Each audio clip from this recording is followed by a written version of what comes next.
Madre de Dios Santísimo.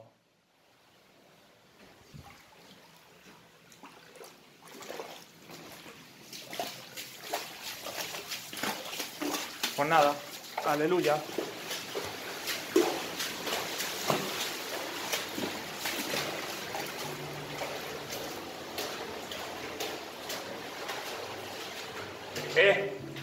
No, we are not coming back downstairs.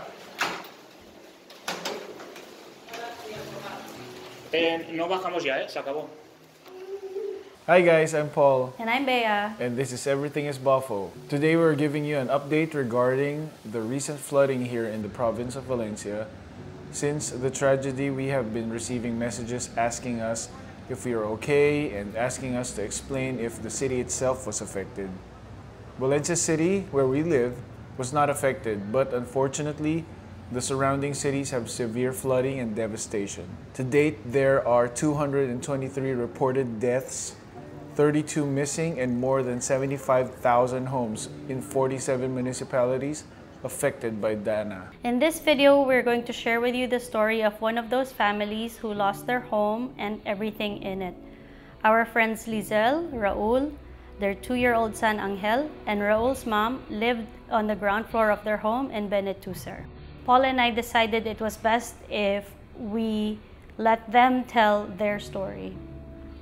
So we asked them a few questions about their experiences, and our first question actually was, how did they find out that there was a calamity? Raul said thankfully they were all home. They lost power 1 hour before the floods.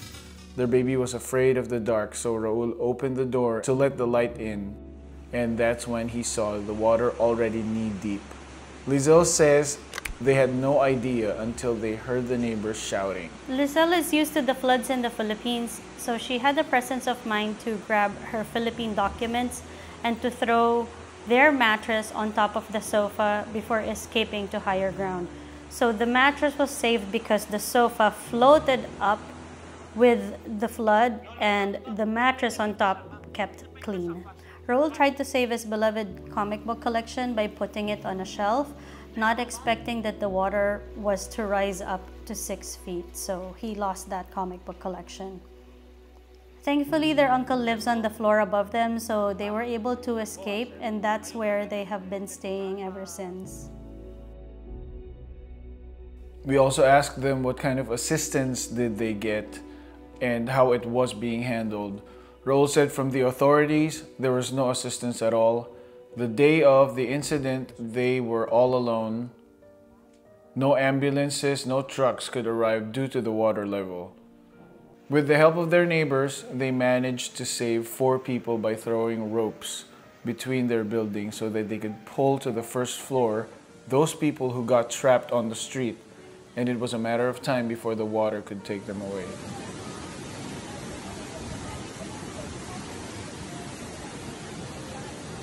After 2 days, there were volunteers that came up to help clean and throw away their stuff, but it did not take a day. It took a whole week to get their home cleared out. Until now, Liezl and her husband are continuing to clean what's left of their home. We asked them what does their daily life look like now after the calamity. Raul said right now is so hard.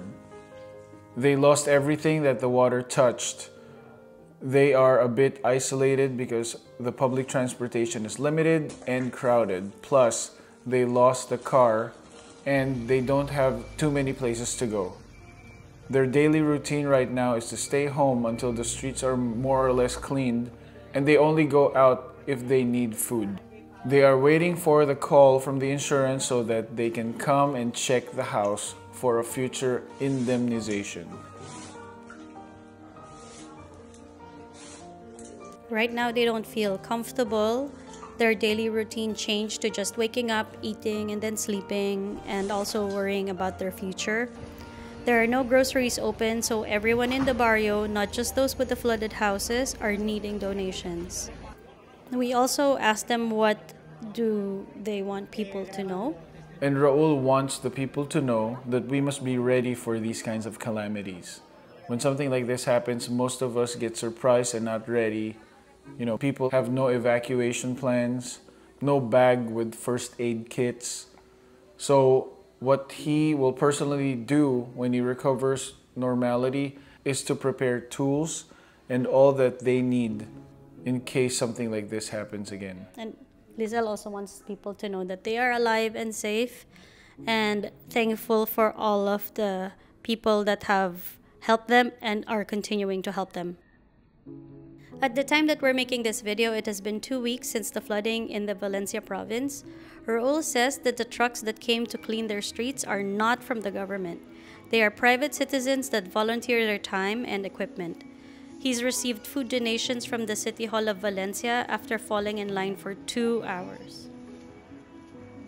If you want to help Raul and Liezl's family directly, we put up a link on our website. How can you help Valencia? From what we have seen in the past days, thousands of people want to help, but there's a lack of organization and direction from the government.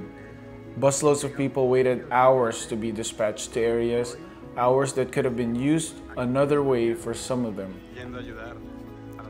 This is when we think NGOs like World Central Kitchen come in. They're trained in disaster relief operations and know how to fully use the manpower available to them.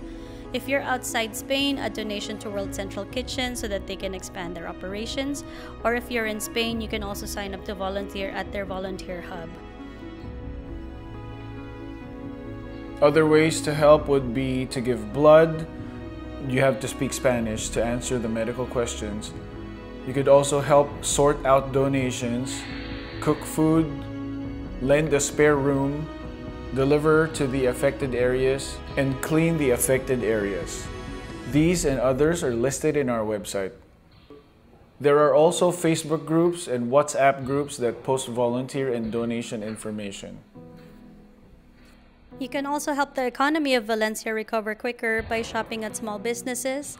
And when the nearby towns are ready, hopefully in the coming months, pay them a visit, shop, and eat at the local businesses. Thank you to our fellow Filipinos who answered the call to help, especially Dennis and Margarita for being point persons here in Valencia in gathering donations in kind for Liezl and Raul. Thank you to the volunteers who tirelessly cleaned the streets, donated their time, their resources, their homes.